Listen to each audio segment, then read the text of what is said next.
y a un déficit de l'Office des transports qui peut être évalué selon que l'on prenne plus ou moins en compte l'actualisation du surcoût de l'évolution des carburants en Corse pour les navires, qui peut varier autour de 40 à 45 millions d'euros. Ce déficit est réel, il est en discussion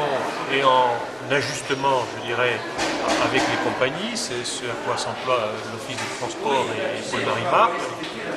Mais ce déficit, il tient en grande part à des dépenses de compensation financière liées à la délégation de service public finissante qui se termine cette année et dont on pensait qu'elle pouvait s'appuyer uniquement sur le service de base et qu'ainsi en 2013 on aurait pu s'exonérer du paiement du service complémentaire et de l'aide sociale. Or, il y a une décision de justice qui est intervenue en 2012 qui a cassé le jugement de la Cour administrative d'appel et qui nous contraint, y compris toujours en 2013, à financer, prendre en charge financièrement et le service complémentaire et l'aide sociale.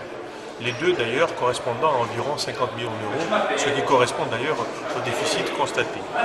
Par ailleurs, du côté des recettes, comme chacun sait, depuis 2009, la dotation de continuité territoriale de 187 millions d'euros est gelée par l'État, unilatéralement, sans qu'il n'y ait eu aucune concertation, aucune discussion avec l'Assemblée de Corse et la CTC et aucune, bien sûr, compensation. Cette situation financière est fortement préjudiciable et explique le déséquilibre financier qui existe entre les recettes d'une part qui elles sont gelées et l'évolution des dépenses principalement liées au service maritime. Et par conséquent, la question que je posais à Paul-Marie Marc, dans sa qualité de président de l'Office des transports, c'est comment cette année allait faire l'Office pour adopter un budget en équilibre. Eh bien, sa réponse a été claire et honnête. Il se refuse bien évidemment de présenter un budget qui ne serait pas sincère, c'est-à-dire qui s'appuierait sur des recettes que nous n'avons pas, bien qu'il ait demandé avec le président Giacone à plusieurs reprises et par différentes voies une compensation par l'État ou une actualisation de la dotation de continuité territoriale de manière à retrouver un équilibre financier.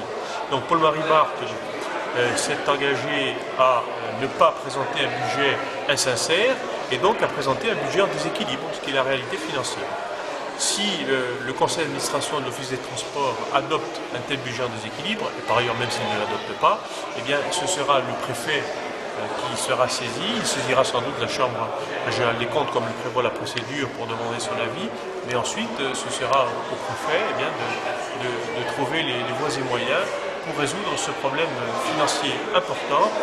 auquel nous sommes confrontés aujourd'hui et qui, je le crains, pourrait pénaliser fortement la desserte extérieure de la Corse. Situation en 2013 qui ne ferait qu'augurer une situation difficile pour la suite si l'on en juge les premières offres qui ont été faites dans le cadre de la prochaine DSP.